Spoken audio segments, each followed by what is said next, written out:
19 जुलै 1969च्या रात्री तत्कालीन प्रधानमंत्री इंदिरा गांधी यांनी देशासाठी एक घोषणा केली की देशामध्ये 85% बँक डिपॉझिट कंट्रोल करणाऱ्या 14 मेजर कमर्शियल बँक्सचे नॅशनलायझेशन करण्यात येत आहे.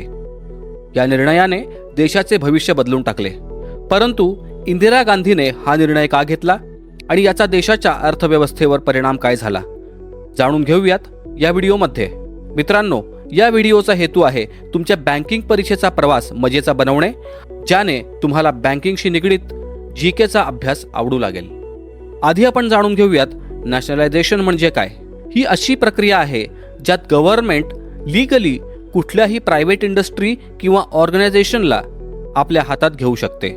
असेच काहीतरी इंदिरा गांधीच्या सरकारने केले त्या बँकांबरोबर ज्यांचे कॅपिटल होते 50 कोटीपेक्षा जास्त. हे का केले गेले याची काही कारणं होती. काही लोकांच्या मते ही कारणे होती आर्थिक आणि काही लोकांच्या मते राजनैतिक.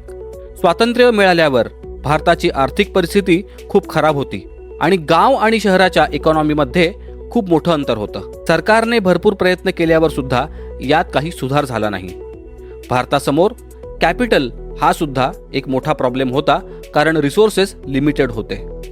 यात स्वातंत्र्यानंतर भारताचा बँकिंग सेक्टर प्रायव्हेट सेक्टरच्या हातात होता आणि सरकारला वाटत होते की प्रायव्हेट सेक्टर सामाजिक विकासाच्या प्रक्रियेत काहीच योगदान देत नव्हते.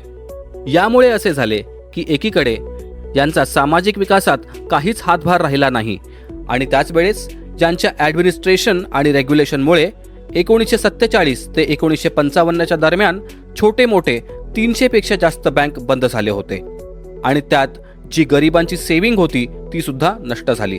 त्यावेळेस या 14 बँकांकडे देशातील 80% कॅपिटल होता आणि हा पैसा अशाच ठिकाणी इन्व्हेस्ट केला जात होता जिकडं त्या बँकांना आर्थिक फायदा होता. परंतु सरकारची ही इच्छा होती की हा पैसा ॲग्रिकल्चर, स्मॉल स्केल आणि निर्यातामध्ये इन्व्हेस्ट झाला पाहिजे. अजून एक गोष्ट ही होती की या प्रायव्हेट बँक्स ग्रामीण भागापासून दूर होत्या आणि सरकारला यांना जोडायचे होते त्या ग्रामीण भागांना, ज्याने ग्रामीण विकास शक्य होईल. परंतु जेव्हापर्यंत या बँका प्रायव्हेट होत्या तेव्हापर्यंत सरकारला या गोष्टींवर काम करणे शक्य नव्हते.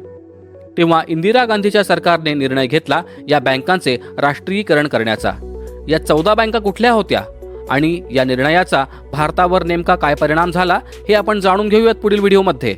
मित्रांनो, हा व्हिडिओ जर तुम्हाला आवडला असेल तर नक्की कमेंट्समध्ये सांगा आणि आत्ताच्या आत्ता या व्हिडिओला लाईक करा. आपण आता भेटूयात पुढील व्हिडिओमध्ये.